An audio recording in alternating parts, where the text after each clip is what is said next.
Welcome to Two Giant Goofballs, a New York Giants podcast. Are you a goofball that loves Giants football? If so, sit back and relax. Except you, that person driving. Sit up and keep your eyes on the road. Your ears, though, can still listen as we talk about the team that both excites and frustrates us so much. And now, here are your goofball hosts, Drew and Rob. Well, Goofballs, the Two Giant Goofballs, a New York Giants podcast. I am Drew, joined as always by... I'm me, Rob. Let's get some drafting done. It's a mock draft. You buffoon. Yes. Oh, yes. I'm going to mock you the entire time in this mock draft. Can't take all the mocking. You're such a fool. I can't take all this mocking, guys. Oh, yes. But before the mockery continues... We do have a little bit of Giants news to give you guys here, and I think it's pretty exciting news, actually, at least one of them. One of them's kind of exciting, one of them's kind of, So, the first one is, we did officially re-sign Isaiah Hodgins, as if there was any doubt he was coming back after the year he had. But yeah, he is coming back officially. We will have Isaiah Hodgins back on the roster. Probably not in as big a role as he had the second half of the year this year, but as more of a reduced role, a bit player there, which is probably where he's better suited there, unless he proves us really wrong next year. But yeah, it's a good move, and it's not going to be a high money move, obviously, either. But again, this is a sign, folks. There's a plan. There's things in motion. There's a plan. They're not scrambling the last second to make moves. They're going, Isaiah Hodgins played well. We want him on the team. He's cheap. Back on the team you go. Back on the team you go. So, a good move to get that done out of the way immediately here. Now, we do have another bit of Giant news to share. We have a new offensive assistant hired by the name of Christian Daboll. The name may ring a bell for some people here. Christian Maybe. Daboll.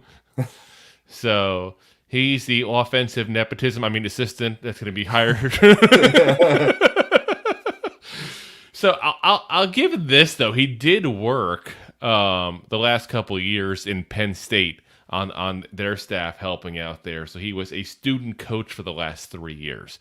But it must be nice to graduate college, be a student coach for a couple of years, and just waltz right into an NFL job. Right? Who needs to go to Pop Warner, high school, community college, SEC? Just jump right up to the big leagues. What the hell? Let's Even go. Jeff Saturday had to go to high school. I know. He failed miserably, but he did still go. Yeah. So, yeah, honestly, I joke around about it because it annoys me, because it means there's probably somebody somewhere that actually had to fight, claw, tooth, and nail to get to where they're at and won't get a look at this kind of position. So that's the only part that kind of annoys me. But at the same point, if it makes Daboll happy, keep him happy. It's Daboll Jr. Yeah, keep it.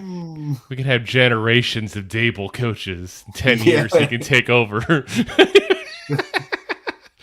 Oh my God, how funny would that be? Kind of like we're doing with Belichick and his son right now in New England, because there's always the rumors that Belichick's son's going to take over for him eventually.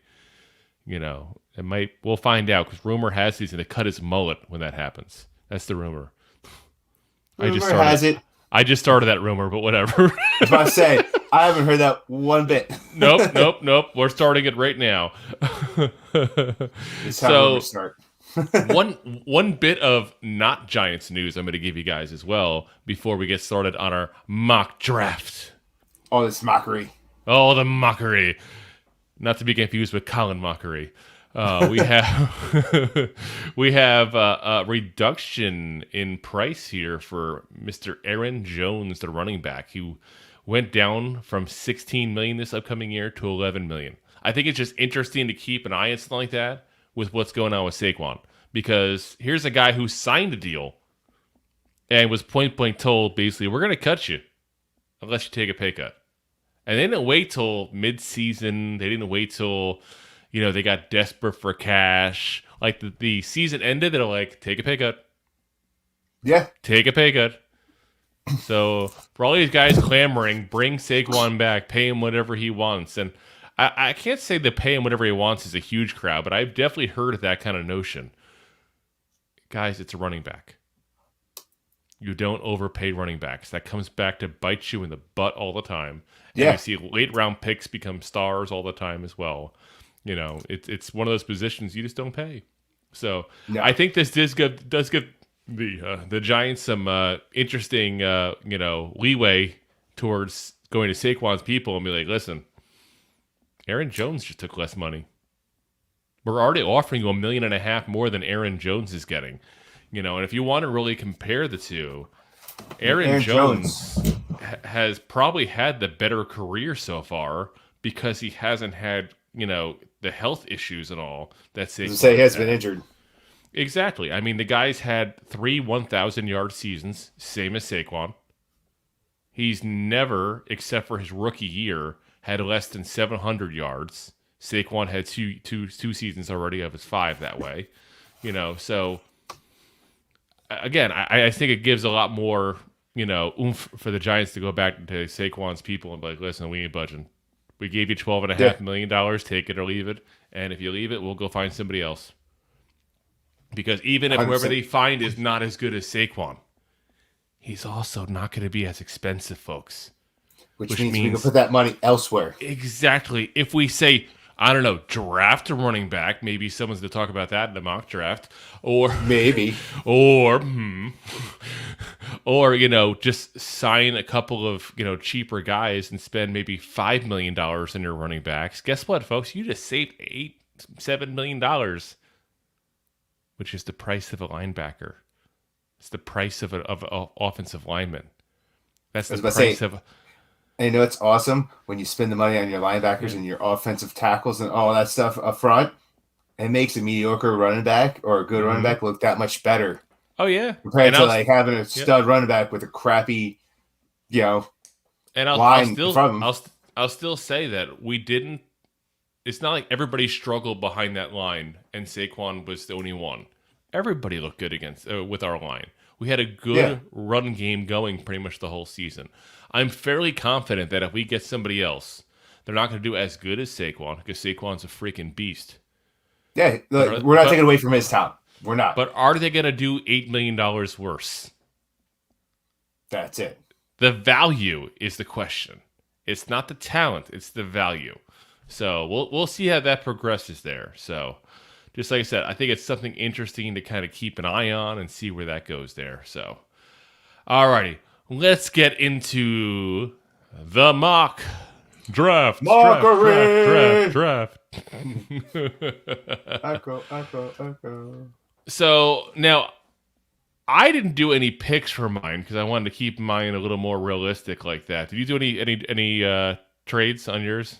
No, I went straight with the picks we have because I don't want to get into the whole grittiness of where it can be at.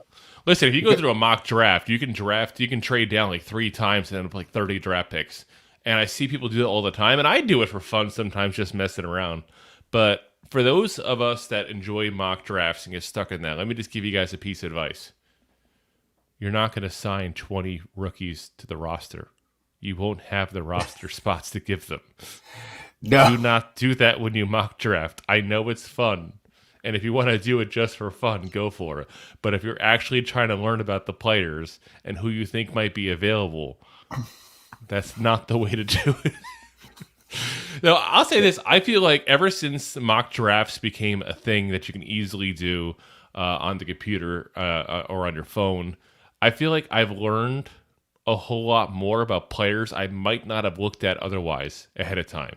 And it's kind of interesting because I get more involved with the draft as a result. Like I care more about people that I don't even think, where the Giants were going to draft them ever. People that I don't think, I'll probably ever see because they play in the AFC West or something like that now, where you see it like once every 6 years or something crazy. It's weird how that happens. You start caring about so much more in the draft than you would otherwise have. Like I remember flipping out when the Patriots took Cole Strange last year. Like I definitely pulled a Sean McVay. Like I had this guy going 3rd round, 4th round. Here's Belichick. Oops, the end of the 1st round. Let's take this kid from Chattanooga. The powerhouse Chattanooga. Yeah, Chattanooga. Like, Cordell Flott, who we took in the 3rd round. I actually picked him in some of my mocks I had done throughout the year, but I picked him in the 5th round. We got him in the 3rd. So you just never know. It's all about who values who where. It's all subjective. Yeah, So, and if you really want to get to like the nitty gritty of the mock draft, I do. You could go on that whole Google thing, right? And you could put a mock draft, 2023, Google? and the Googles, and you could just look at other professionals. Correct, Google. But you could literally look at the same draft and have a different answer for every person that's doing that draft. Oh yeah, because everyone's going to value. Opinion. Yeah, it's all opinion. Everyone's going to value the position and what they have differently. Like some people are going to be like, this is what we need. We're going to get this higher than what we could have. Yeah. And they're not going to think about best player for the position at that draft. Mm-hmm. Yeah. And we'll get into more on the individual players later on as the offseason progresses. We're going to be starting next week with our positional breakdowns. After that, we're going to get more into, the free agency, since that's what's going to happen before the draft. Once that kind of dies down, we're going to go into some more on the positions, more mock drafts, that kind of stuff there. Give you a kind of overview on the various first-round talent that's an option to us, and most people care about is that first-round pick more than anything else. But if you haven't already, I don't care if you're listening live, if you're listening to a recording, if you're watching, recording, if you're on a podcast, if you're just listening while you're going to the bathroom, whatever the case may be, folks, hit that subscribe button so you don't miss a single episode. Because we're going to have a ton of content coming for you. So let's get into it with our first overall pick. So the first pick, round 1, pick 25. I'm going to let you go first, Rob. Age before beauty. I know, I'm older. I'm younger and more beautiful. I know. I'm older and more beautiful, I know. Yeah. I age like a fine wine. Like a boxed wine. Acidic? Exactly. I did acid. Oh, yeah. Anyway, so I went with Zay Flowers, the wide receiver out of Boston College. All right. Yeah. And the reason that it was hard for me, I was looking around at different guys. Trenton Simpson was another one I was looking at, but I think our biggest downfall of last year was the receiving core. And we've talked who is free agents that we could get in the receiving game that's worthwhile picking up, that's not going to expend our money. There's really not that many people out there. We're going to get D-Hops. We're going to pay this the guy with the AARP card. No. 15 million, 18 million. I want no part of D-Hop. Let me make that very clear off the bat. That's $30 million cap hit. I'm good. Yeah, that's what I'm saying. Like, that's something we don't need. So I went with a pretty good receiver. I personally think this man himself had 1,077 yards last year. He had 12 touchdowns. Oh, my notes all went out the door. 12 touchdowns. Oh, no. 0.8. Dog ate the homework. Yeah.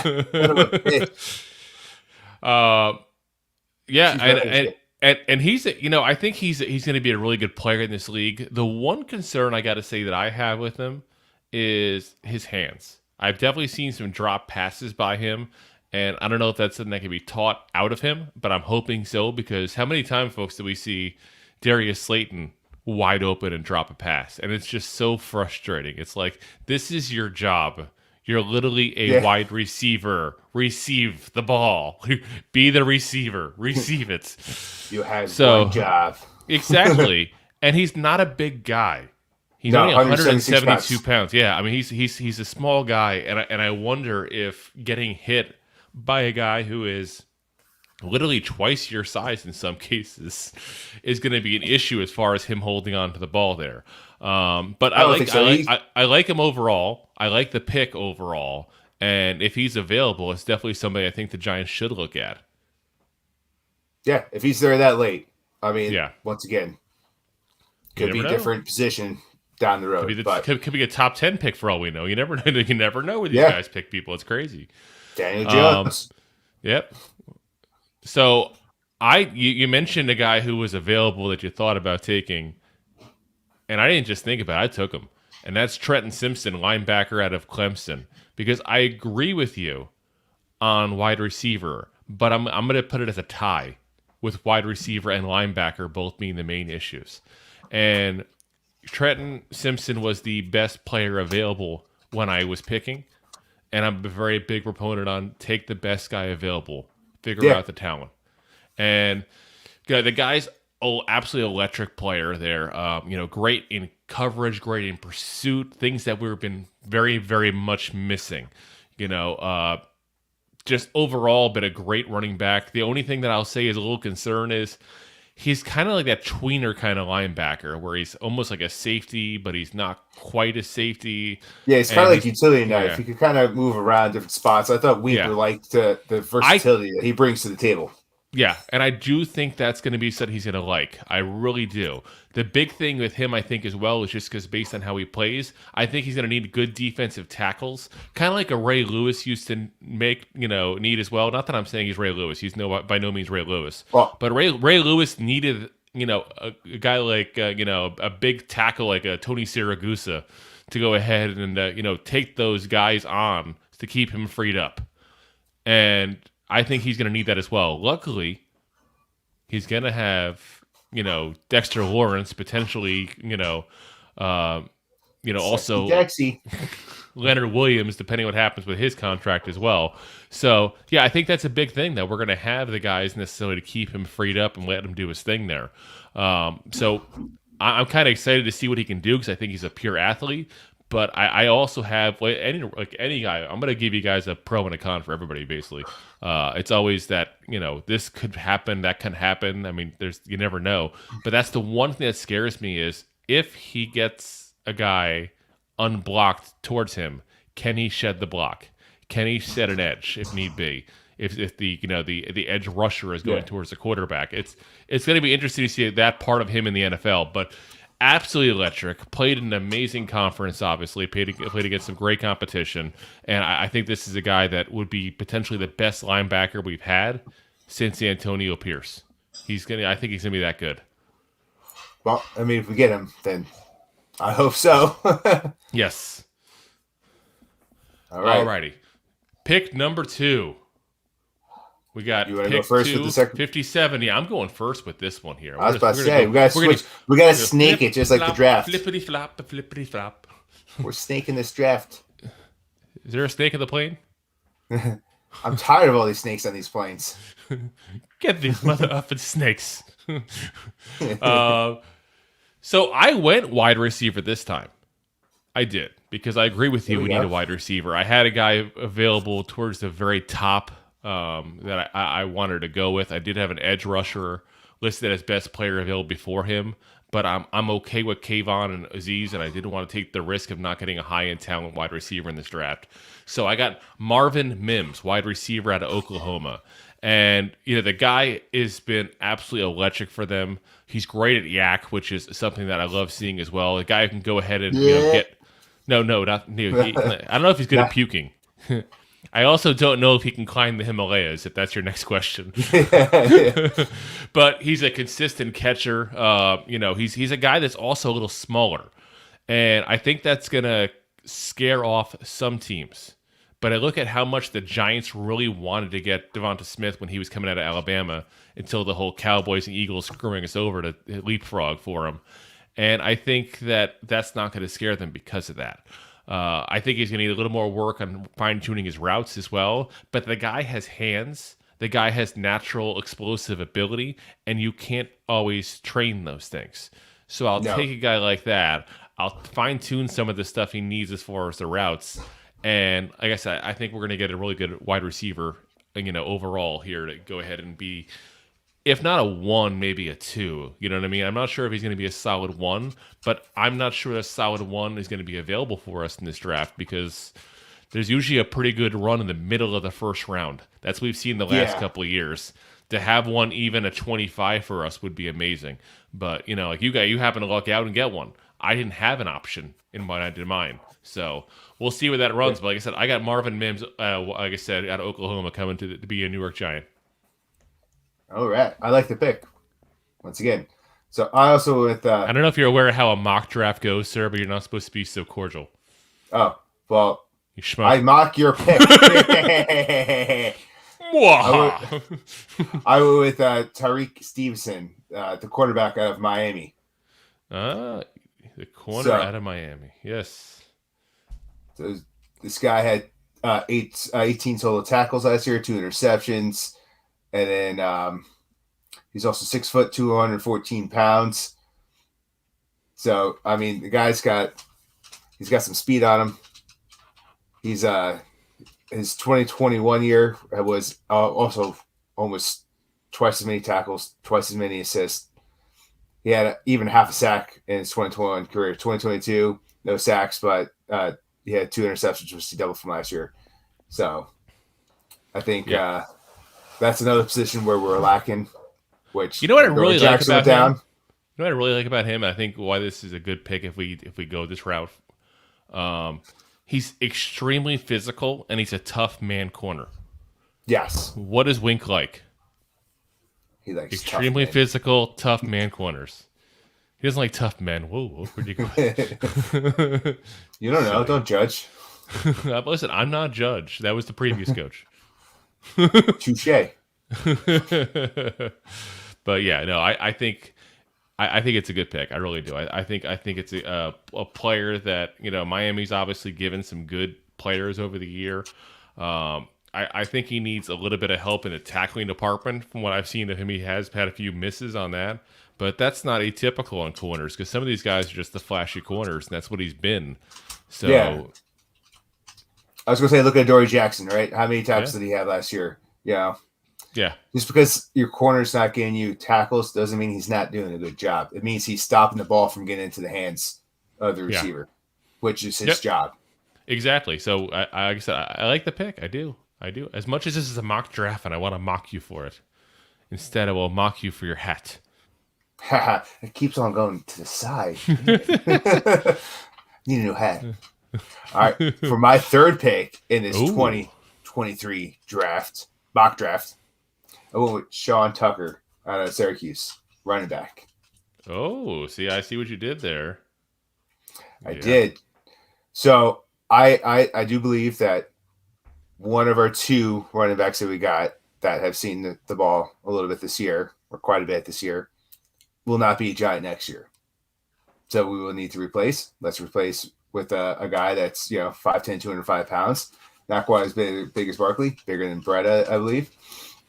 He had 1,000 yards, 1,060 yards last year to be truth to be told. He had 11 touchdowns and he averaged 5.1 yards a carry.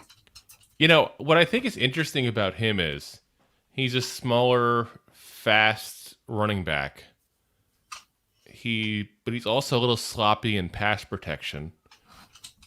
He's also dropped the ball a few times. He's almost like a poor man Saquon. It's almost like if we lost Saquon, this is a guy that could replace him at $1.5 million a year instead of paying him $14 million. And you can work on some of that stuff. Yeah, and you have him cheap for 4 years. Yes, which is this is why draft running backs. Draft the running backs. Always draft the running backs.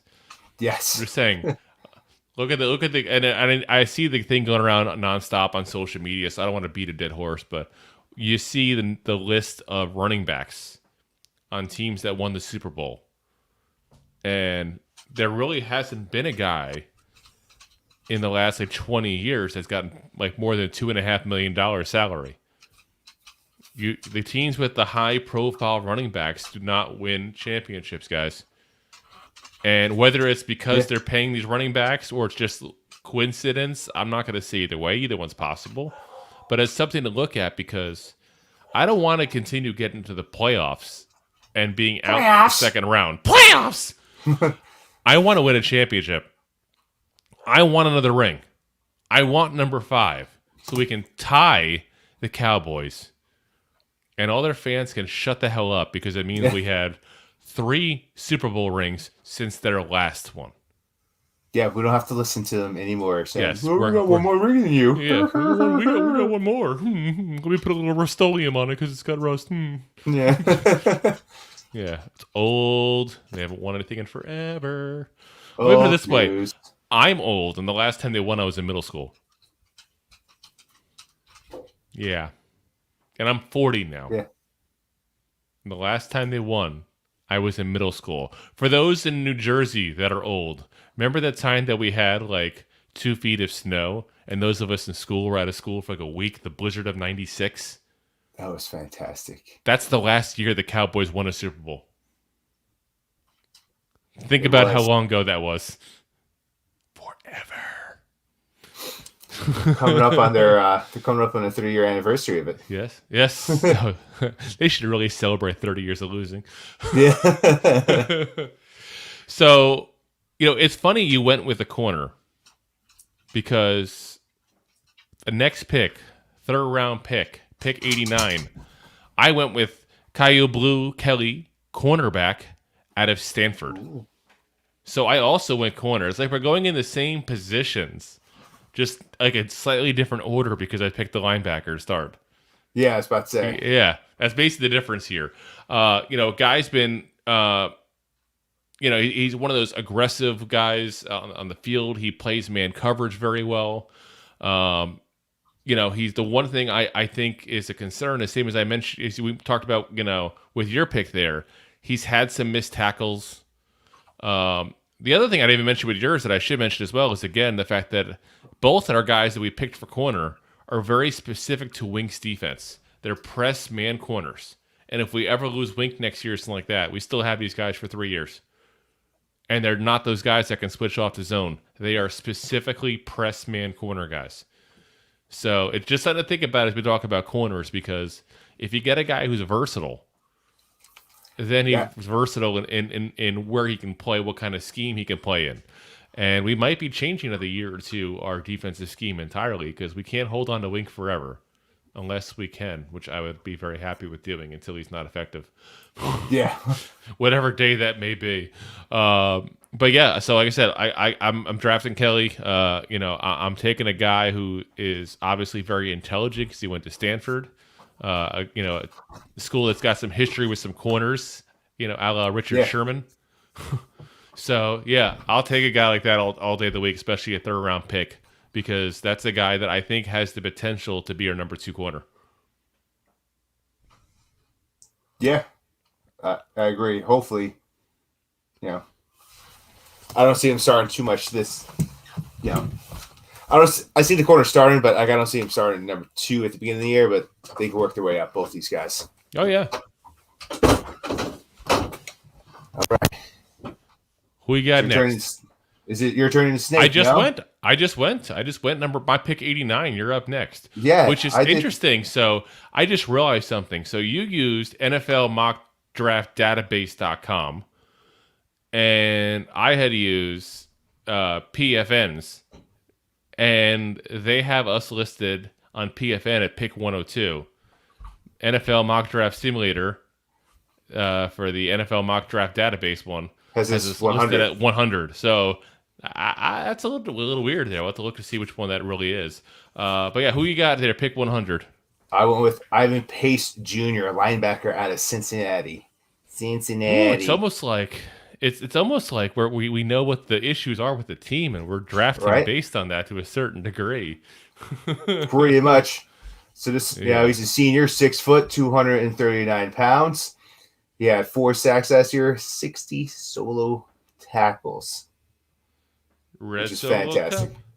We fill you up with another 65 assisted tackles. Let's have a draft party. We're making a mockery. So, and he's like another of those guys that's all over the field. Like, yeah. Here's the one thing I'll say as well that I really like about that pick for you there. He's a blitzing linebacker. And obviously Wink is a very blitz-happy defense. So that works out pretty well, I think, to have a guy like that come in. The one concern I would give you, besides his size, because my guy had the same issue, is he hasn't been very good in man coverage. So I don't know how that's going to play out overall for us there. But I think it's going to be interesting to see where that part of it goes, you know? Yeah.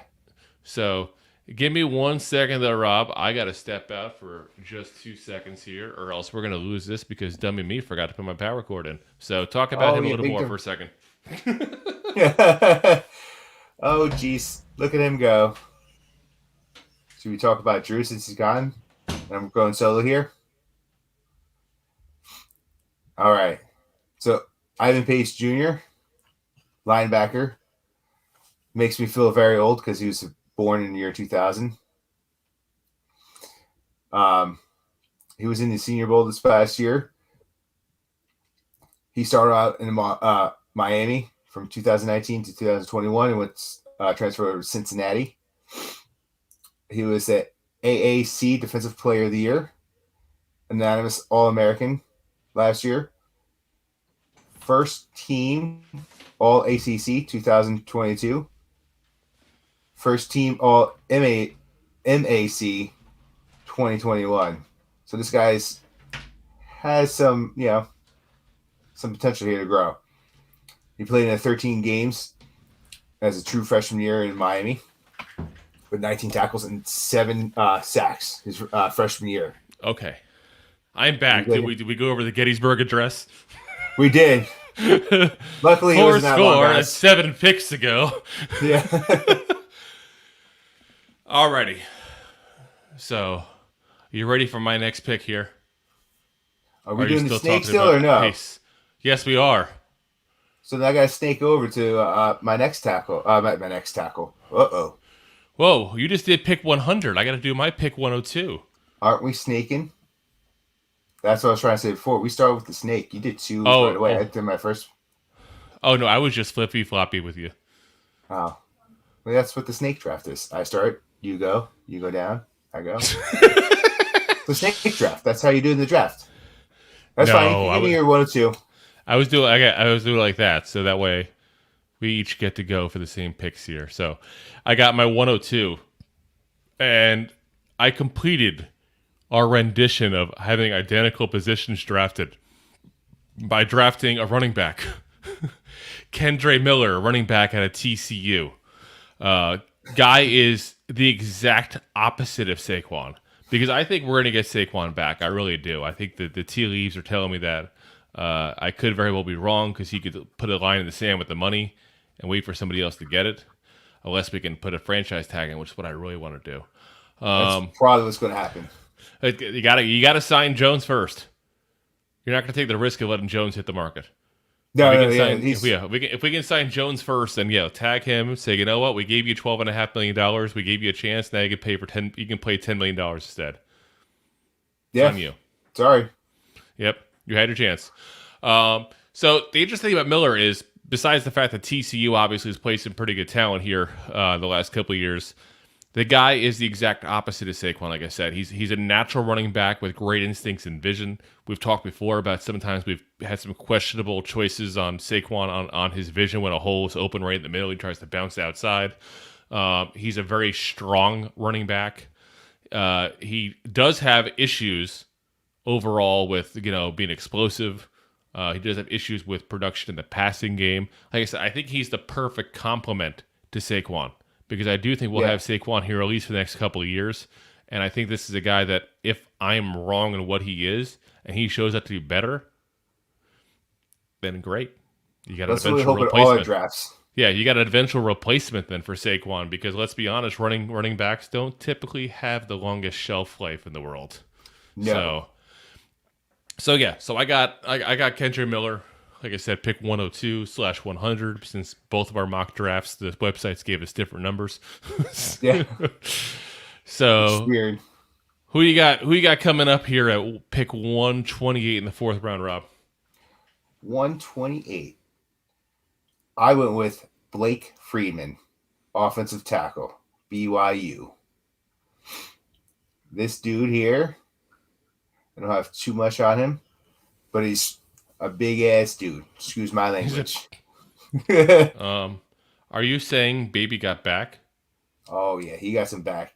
No, but he's got effective movement in the run game. He identifies and passes off stunts and protection very efficiently through his things, and he shows good hand usage and leverage, and he cuts off a lot of blocks.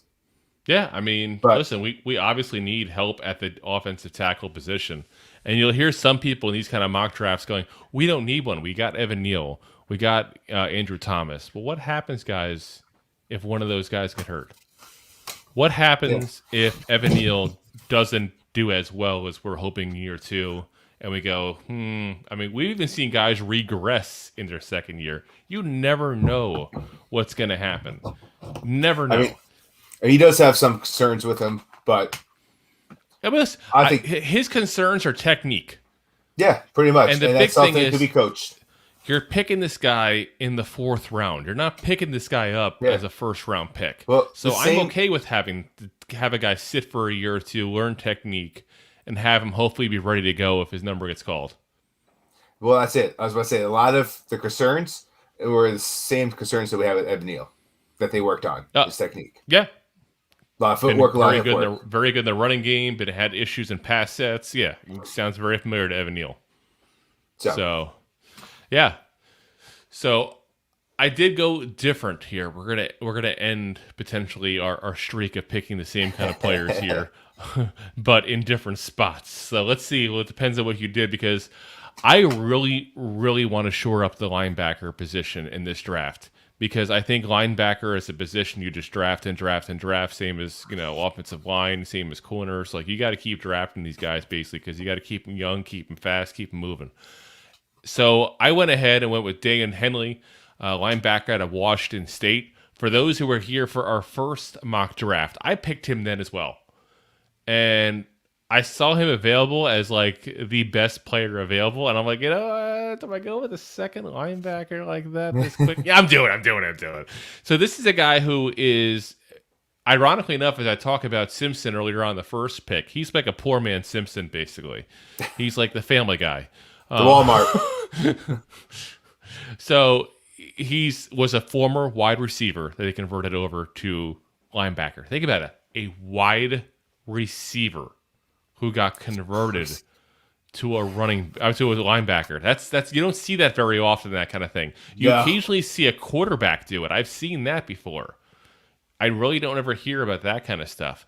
So he's extremely athletic. He's got huge upside because you've seen him get better as he's played the position more. He's very explosive. He's actually shown some promise as a blitzer. Again, we talked about that. Wink likes the blitz. He likes to do the little blitzkrieg bop. He's forming in a straight line. But again, he's that guy who's kind of that tweener linebacker.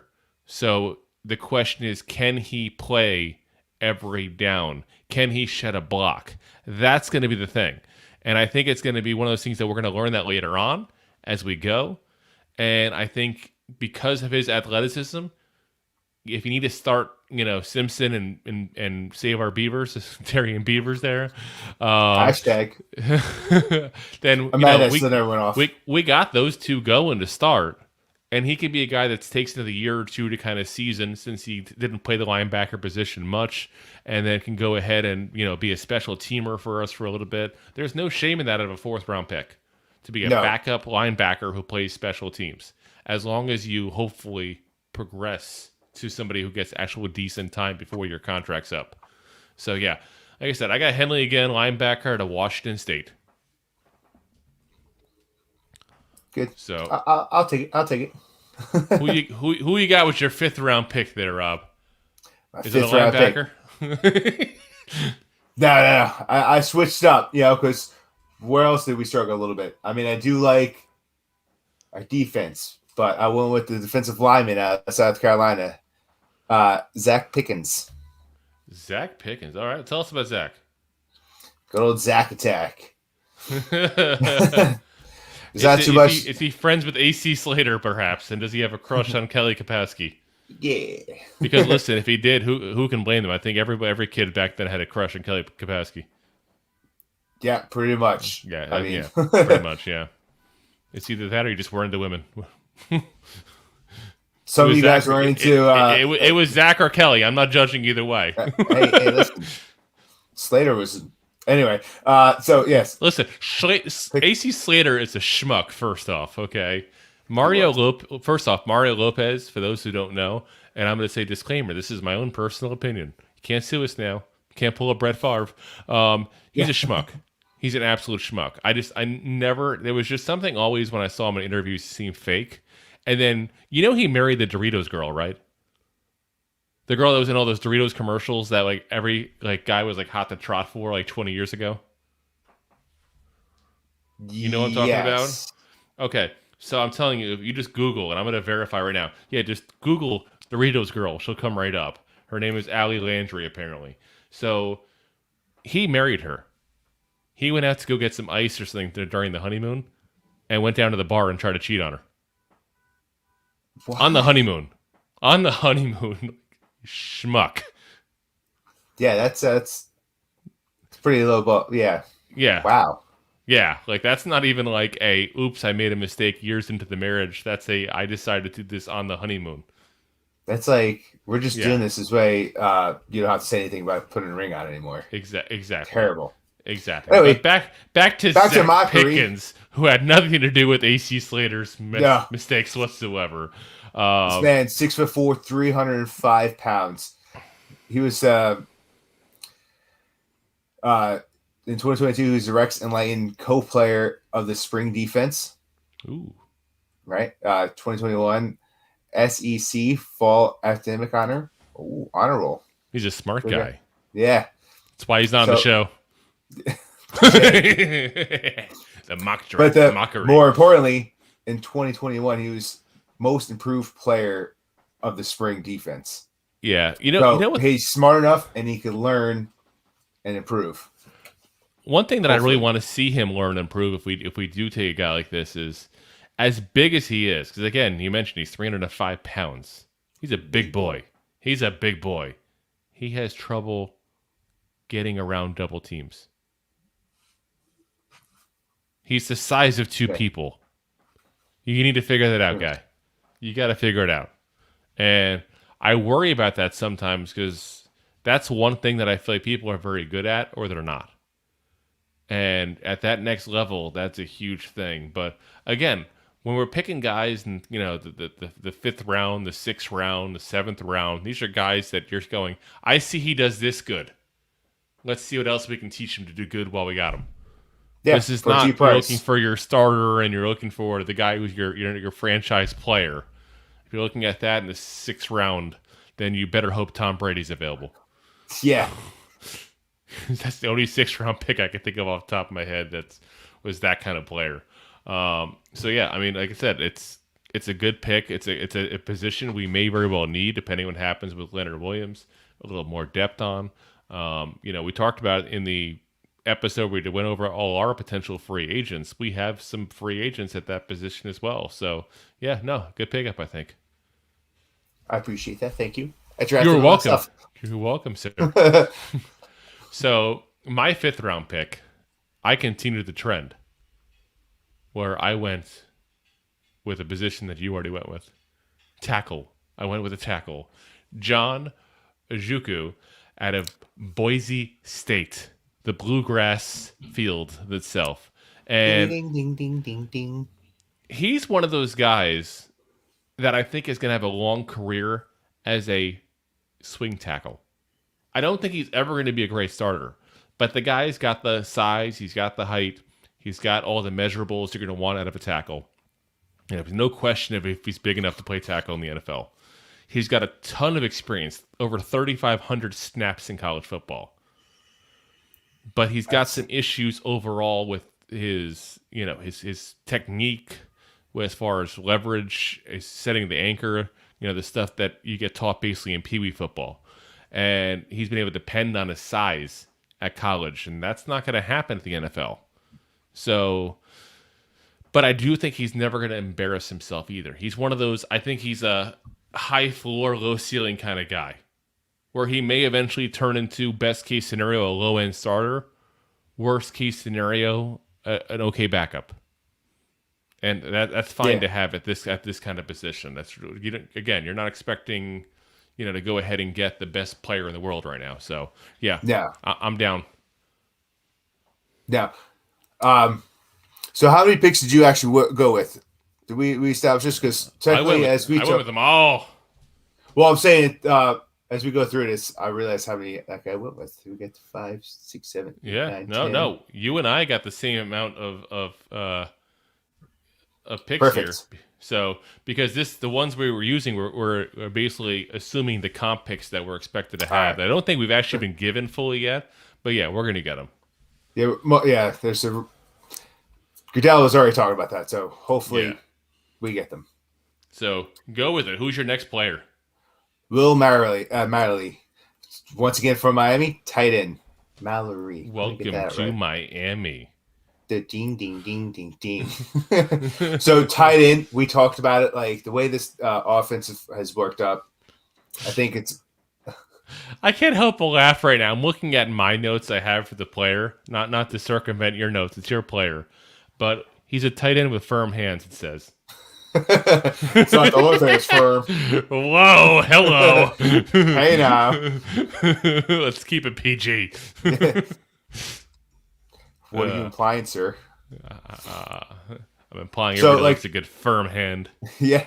Shake. So, of course. So he's a big tight end, which could be great for blocking. Oh yeah. He's a big old tight end with firm hands. With he's also functional strength. I mean, hopefully at 6'5", 245 pounds, you have some functional strength working for you. Oh my god! But I mean, for the year, he had 42 receptions, 530. We can't have serious conversations. We can't. We're like children trying to do an actual news, information thing for fans here. It's like, I was at work the other day, and I was talking with a customer. Well, I was with someone else, and they were talking with a customer, and she was like, "Yeah, they're in the heavy duty department." I'm in the background, like, "You said duty." Oh my. Womp. Being a child. I'll say this because I work in the automotive industry. If anybody wants to have some real fun, call up a parts store. Ask them for the water pump gasket for a 95 Toyota Tacoma. And when they say, yes, we have it in stock, say, can you do me a favor? I've gotten it before, and it was the wrong one. Can you go ahead and describe to me the shape of it to make sure I have it right? And for those who are curious, just Google 95 Toyota Tacoma water pump gasket, and you'll understand exactly why it's freaking hilarious. But anyway, like a banana and 2 coconuts. Back to your pick. We still got more picks to go. It's gonna make a 2-hour episode the way we're going. All right, so let's go back. All right, so 6'5", 245 tight end, firm hands. What? Yeah, 42 receptions. 538 yards last year, 3 touchdowns, and he averaged 12.8. So he's got those firm hands, could catch him, but he's also a good blocker as well.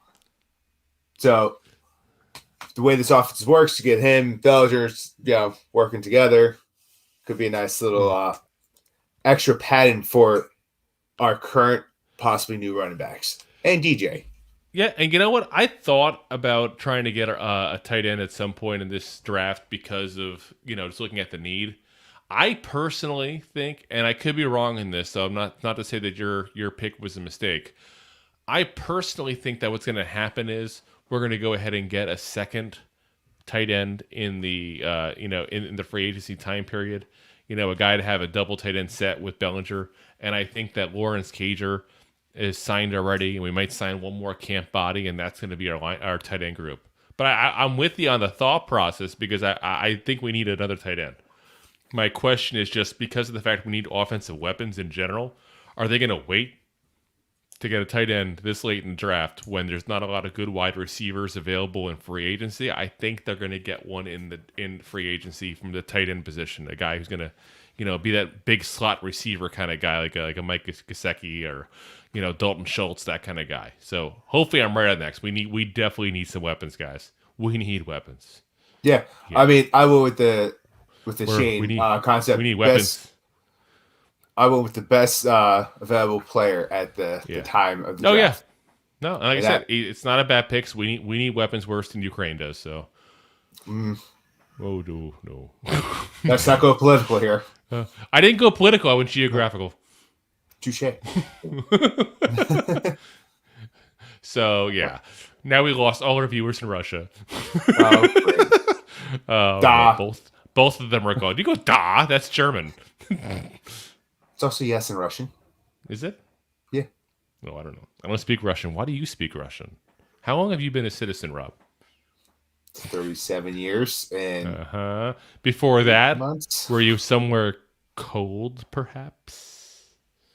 I was actually born in Florida, so I was actually born closer to where you live than where I live. That's hours and hours away where you were. Panama City. Yeah. Bet you didn't think I knew that one. See, I pay attention in conversations, Rob. Still way closer than me driving there. Yeah, it's definitely. Alrighty. Right. So it's time for my 5th round pick here. My first 6th round pick. I'm sorry. Pick 209. I went with Thomas Incoom, edge out of Central Michigan, because I think we're gonna have to get somebody to replace O'Shane Ximines, because I think he's gonna be gone. I don't think we're gonna keep him. I think we've seen enough. He's just not good. He's a borderline NFL player. We need to improve the position, especially with the injuries we've had at edge, with Ojulari being out so much this past year. You know, especially with, we talked about how Jahad Ward, we both think he's going to be back next year. But before this year, he was never really a good pass rusher. Not that he was even a good one this year. He just did better than we expected. So I want to get an edge guy that can rush. I want to get a guy who's going to go ahead and be a guy who can come in, almost like a Mathia Kiwanuka, a guy who can come in, rush the passer, come back out when it's run plays, pop him back in on 3rd down again, and have a fresh set of legs to go in. And that's who this guy is. So he's still developmental, but was a top-notch sack artist throughout his college career. He's got the build, he's got the size for the NFL, but he does need development still. And he does need to learn also to process what's going on in the field in front of him as well. So he needs experience, basically. I'll take a guy who's got the physical tools but needs experience. That's especially this late in the draft, because you can see what you got in him. And listen, it's not difficult to outplay O'Shane Ximines. It's not. Yeah. Let's be honest there. The guy went 2 years straight without a sack. I think we'll be fine. We'll figure it out. Yeah, we'll be fine. So, like I said, that's who I got there for us. Like I said, I think we need one edge rusher. I think this is the time to get it. It'll be a nice cheap pick. It's a fast, speedy pass rusher kind of guy, and it's something that we don't have as a backup right now at the edge position. Yeah, agree. It's a good spot. Good show, sir. Good show, jolly good. 218, round 6. I got myself Chandler Zavila. Chandler and Rachel. Chandler. So he's you got me all sidetracked talking about friends now. Messed me up with my notes. Yeah, Chandler Zavala. He's an inside line offensive lineman. He's inside Rachel. Oh, hey now. Oh, hey. Now who's not keeping it PG? Or G? What? I said he was in Rachel's apartment. He was having a cup of tea. Wow. Jolly good. Wow. North Carolina State boy. North Carolina money raiser. He's another big boy. Pablo. Oh, there you go. Take your shirt off. Spin around like a helicopter. This man's 6'5" and 325 pounds. That's big. So, for perspective, I'm 6'7" and I'm like 260. So I only got like an inch or two on this guy, and he's got a good freaking 60 pounds on me. Yeah, that's insanity. Maybe I'm not so fat after all. Pass Maybe. the Snickers. Pass the Snickers. By the way, Snickers, if you're interested in a sponsorship, we're available at 2giantgoofballs@mail.com. We enjoy all your tasty flavors. But yeah, no, I mean, middle position of the offensive line has been an issue with us. Obviously, last year, it's a good spot overall to get, and yeah, I'm with you 100%. I did go a little different for my second 6th-round pick here. I went with Christian Eisen out of Rutgers, safety. My concern is this: one, Dane Belton didn't impress me. 2, the rest of our backup safeties were guys off the scrap heap from other teams, like Jason Pinnock of the Jets and Tony Jefferson of the Ravens. And we still don't know what's going to happen with Julian Love. This guy actually reminds me a little bit of Julian Love. And I'm not saying he's going to get as good as Julian Love is, but he's got that chance to be that kind of player. He's kind of that Swiss Army knife guy in the secondary. He started off as a corner before he was ever a safety. What's interesting is you would think a guy who went from corner to safety would be a free safety, would be a ball hawk safety. No. He plays strong safety. He plays like a box safety. That's the interesting spot, because if we don't re-sign Love, McKinney obviously is our free safety. We need a strong safety. So here's a guy with coverage skills because he was a corner, a guy who plays at a school that tends to pump out guys for the secondary, because Rutgers hasn't necessarily pumped a lot of NFL guys out, but they pumped out some great guys in the secondary. Ask Bill Belichick. He gets them almost every time. And the one concern I do have with him is he has shown he better in zone than he has in man coverage. And obviously, we like to play a man coverage system. But as a guy who I think we can hopefully train to get better with that, because he's a 6th-round pick, you take that shot. Especially because he's also a good blitzer. And again, that does fit very well into Wink's system. So, like I said, I think it's a good pick overall for us. And I think it's a guy that, I think we're gonna see some good things out of potentially by whoever gets him. I actually am pretty high on the guy overall. Nice. Who we got out of our first of 3 7th-round picks? I went with Alex Forsyth. Once again, he's another interior offensive lineman. He's out of Oregon. He's a Duck. Oh, yes. That worked out well for us, Shane Lemieux.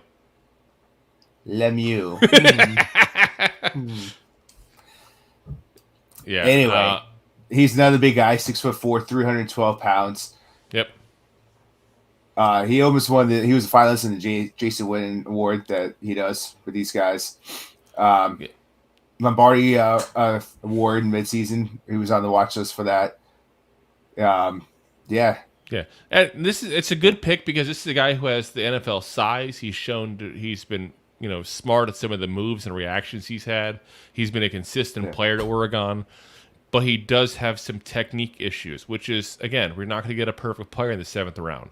So this is a guy that you can try to develop, and I think it's a good guy to get to try to develop. So I'm with you. I like the pick, actually. I did go a little different with my first 7th-round pick. And I think it's a move that might kind of shock some people, because I'm getting rid of Scrooge McPunt, and I'm getting rid of the Scottish Hammer. And you like that, Scrooge McPunt? Like that? Yeah. He's not getting a bank full of money from us. So I went with Michael Turk, punter out of Oklahoma. He was 3rd in the nation in punt average, 12th in punting yards. So the big one, obviously, is the punt average. So he can kick the ball pretty far. He was PFF's honorable mention All-American. He's actually the nephew, if you remember, former All-Pro punter Matt Turk, who played from 93 to 2011.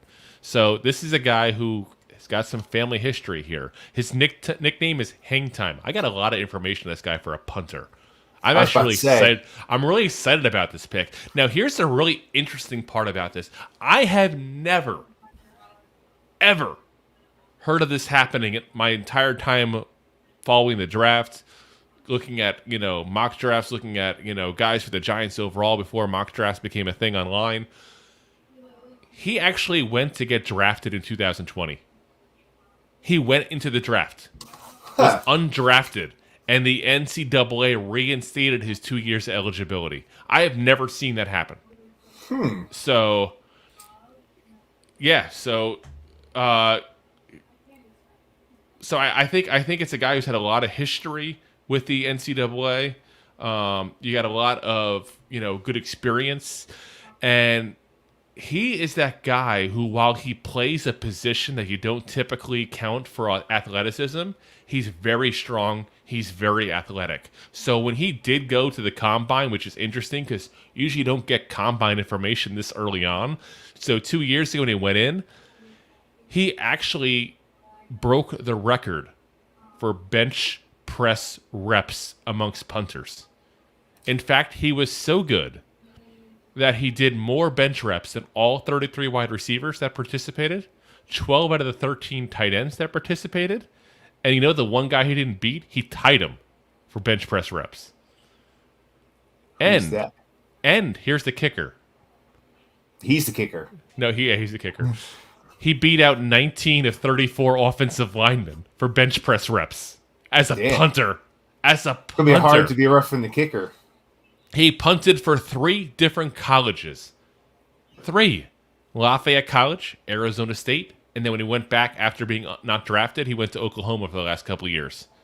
As a sophomore in 2019 against Kent State University, he got punts of 64 yards, 62 yards, 65 yards, 49 yards, and 75 yards, setting an NCAA single-game record with a 63-yard punt average per attempt. That's pretty ridiculous right there.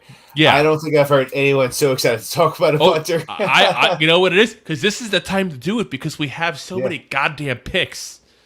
We do. We have so many right. goddamn picks. So you know what? You take one of these 7th-round picks, you go get a rookie, and you tell the Scottish Hammer to go have some haggis somewhere because my thoughts on him all year long. He's got a boomer kick. I don't mean he's old. I mean he booms the ball pretty far. Yeah. But every single one of them is right up the goddamn middle. He cannot hit the corner for anything, and I'm tired of seeing the ball sail into the end zone. I'm tired of it. I need an actual punter, not a kicker. And I'm hoping this is the guy that can do it. So I think it's an outside the box move, but I think it's a good move for us overall. Yeah. I'm not bad at that. Yeah. I mean, I also did not draft a kicker. I actually went pretty heavy on It was a punter, not a kicker. A punter. Sorry. Punter. Sorry, punter. He cannot put the ball on the ground and then kick it. He has to keep it in his hands. You're right. Sorry. Punter. The punter. So, yeah, like I said, I think it's a good move there. So, who you got going next there for your next pick? Pick 245. 245. 245. I once again 3 in a row. I went with a hat trick. Wrong sport, but I went with it. Another offensive lineman. Ooh. I just went deep. I went with Brandon. Rolling in the deep. Gotta love me a tell. I can't do it. That she's such an amazing voice, though. Yeah, she does. So he's out of Brandon. I'm sorry, did I say Brandon Daniels out of Utah? Are you saying let's go, Brandon? I wasn't, but I know. I said let's go with Brandon. Oh yeah. Let's go with Brandon. Wow, where'd you go? Where'd you think I was going with that? Wow. Another guy who's 6'4". He didn't hit the 300 pound mark, but that could change by the NFL draft. 297 pounds. One good buffet in these areas. 297. Yeah. One good buffet. I mean, he's still a junior class this year. He's got 49 career games played, 43 starts. So he's been in most of his games. I think it was his freshman when he was in there. He was a Pac-12 All-Conference first team in 2022. Yeah. And his second team selection in 2021 as a sophomore.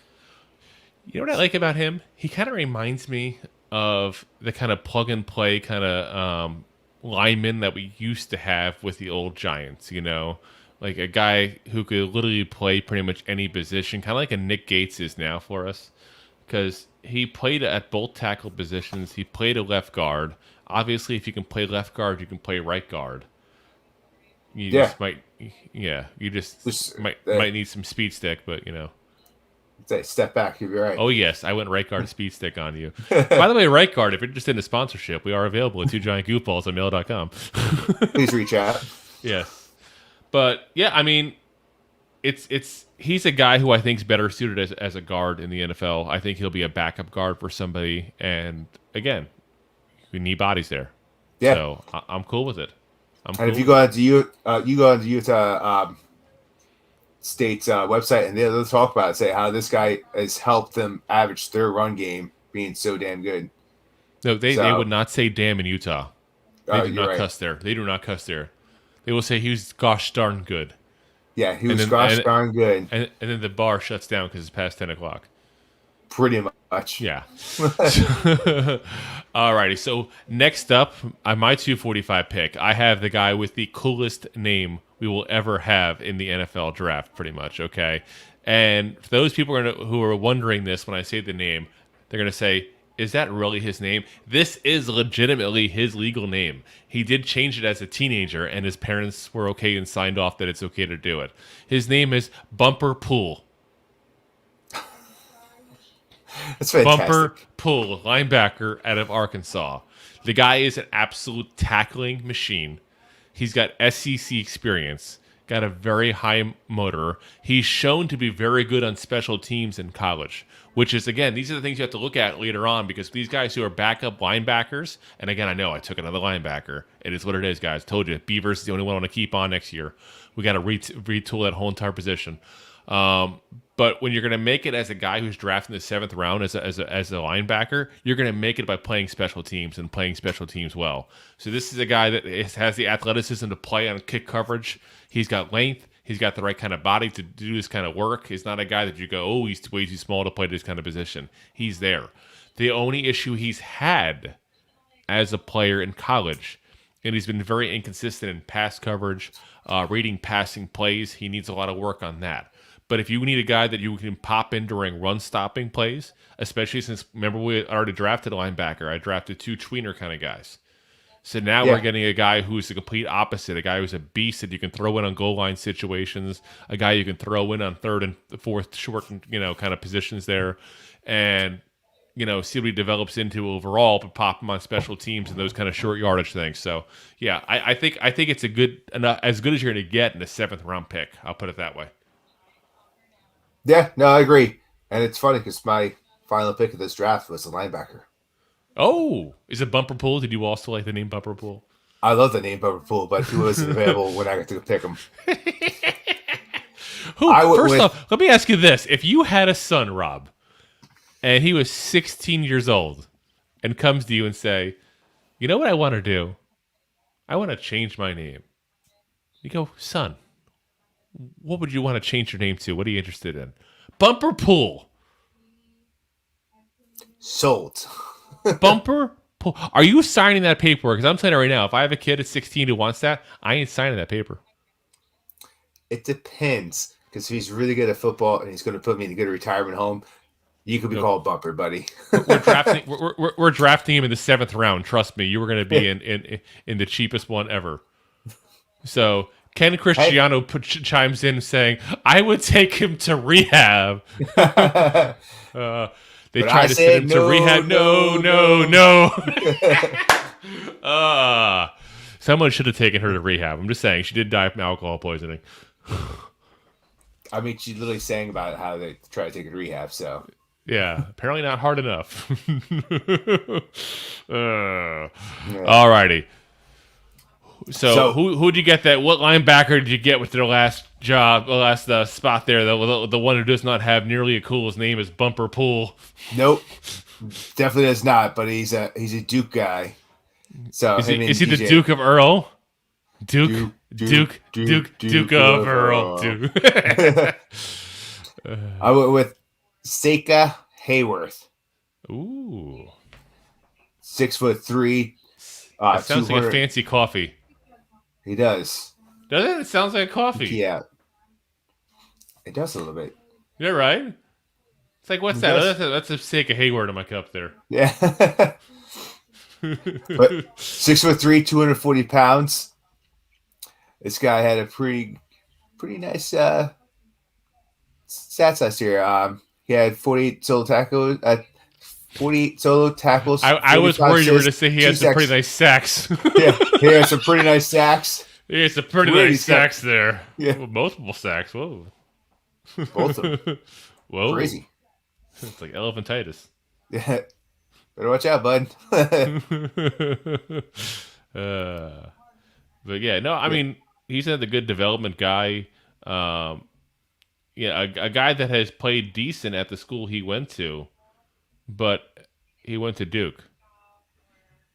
So the question is, did he play decent because he went to Duke, or did he play decent because he plays decent? This is true. He didn't dominate Duke. Let's be clear on that. He didn't dominate, but he played good. But we're also taking in the last. Oh no! Like I said, I'm not knocking the pick. I'm just saying that's the interesting part about it. When you watch him on film, and you look at what the draft profiles are given for this guy, they're saying, oh, he did very good against the run. He's been very good at sacking the quarterback. He's been very good at this, been very good at that. Yeah. Well, yeah, because he's playing Central East Michigan Polytech Christian University. You know, you're playing Duke. You know, they do play the occasional good team, don't get me wrong, but it's not the powerhouse team. You know, ask Daniel Jones. I mean, he did well for us so far. Ask Dave Brown. You want to go that route? I'll keep bringing up Duke quarterbacks till I find the one that fits my narrative. We take all the Duke quarterbacks. We take them all. We take Duke quarterbacks like we interview West Texas A&M wide receivers. Yes, it's true. We've interviewed all of them.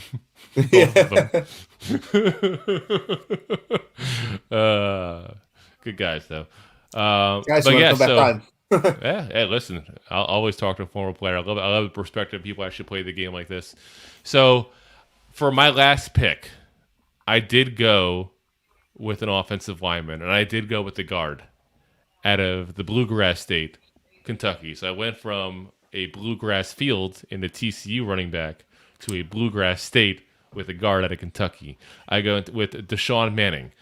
Guy was originally a defensive tackle, and he got converted over to guard. So I like guys that are converted. You notice there was like the thing about that. As I say, you have quite a few. Yeah, I have more converts at a born again Christian church here. It's like so. But what I like about guys like that played offense and went to defense or vice versa is they tend to have a perspective of what the guy's going to look to do because they've had to do it. They've had to play that type of role. So I like that kind of thing. He's got a very interesting arc overall to his career. He actually had cancer. Oh, damn. Yeah, he had cancer. So he had acute leukemia as a senior in high school. And all good to go now. Nothing, no worries. He beat it. Congrats to him on beating that because that's, especially as a kid, that's rough, man. Yeah. He spent 4 years with the Auburn Tigers, graduated there, went to get more education over at Kentucky now. So he's been playing college for a few years now. Big guy, very big, wide-framed, very powerful. Big. Bigger than your tight end. But he's a guy that's firm hands. He's got more puncher's hands. So, but he does need, again, he's a guy who needs more work on his technique overall. Again, typical kind of thing you expect to hear out of a 7th round draft pick. But again, this is a position we need work on. Here's the guy we can get the work on from. So, round it up. I mean, you and I basically went the very similar, kind of positions here. Where's your last one? Yeah. Oh, I gave you my last one. Did you? Yeah, Hayward. Oh yeah, you did. Yeah, you did. For some reason I was thinking you had another one to go. So yeah, I mean, we went with very similar positions in this. We went different orders, but it's interesting how you and I don't always agree on everything, and that's fine. We don't. Neither one of us takes it personal as far as that, but we don't always kind of agree. But you and I went to the same exact spot position wise here. We both went linebacker, offensive line, wide receiver. You know, and it's funny how it's that obvious what the holes are on this team. Yeah, both. We didn't corners. just pick that purely because corners. We didn't purely take this because these were the guys that were, you know, the best players every single time. It was because these are the best players at a position we needed. Correct. And at that position at the time of the draft. Yeah. So I think it's going to be interesting to see if we're right on that, but it all can depend on what they do in free agency. So the next step, like I said, guys, we're going to go ahead and give you guys a positional rundown starting next week there. We got some big guys lined up for that as well. And what I mean big, I don't mean they're fat. I mean, they're actually people you'll probably have heard of before. So, you know, they might be fat. I don't know. I don't judge based on weight, okay? So keep an eye out. If you haven't already, please hit that subscribe button. Makes us happy. Gives a little smile on our face there. So if you're listening live, thank you very much for being alive with us here. Keep in mind, we also are available after the fact if you're catching in halfway through. We're also available on, on the audio as well. So if you want to listen to us on the ride home or the ride to work there, we're on pretty much every podcast platform known to man. If you're listening to us on the audio version on a podcast there, again, folks, we are available live every episode on Facebook, Twitter, and Instagram. So take a follow, take a share, take a like there. We'll give it all because the more times you do that, the more chances are you're not going to miss one of the episodes that come out. And this is that time of the year that I don't care where you work. If someone knows you like football, even just randomly, someone knows you like football and you're like, oh, what team you like? They're going to start asking you questions, guys. This is what we do. Be in the know. Be in the know because we can help you guys be in the know. Bo knows. Oh, Bo knows. Oh, Bo knows. So keep an eye on everything coming out, guys. Again, thank you very much for listening in. We definitely appreciate you guys coming and listening to hear what these two goofballs have to say about our New York Football Giants. And as always, folks, go G-Men! G-Men! Thanks for listening to Two Giant Goofballs, a New York Giants podcast. We appreciate your support. If you made it this long, you must have enjoyed it. So I am sure you have followed us on all the social media platforms. Of course, you have subscribed to the show on your favorite app as well and given us a top rating. Right? Right? Right?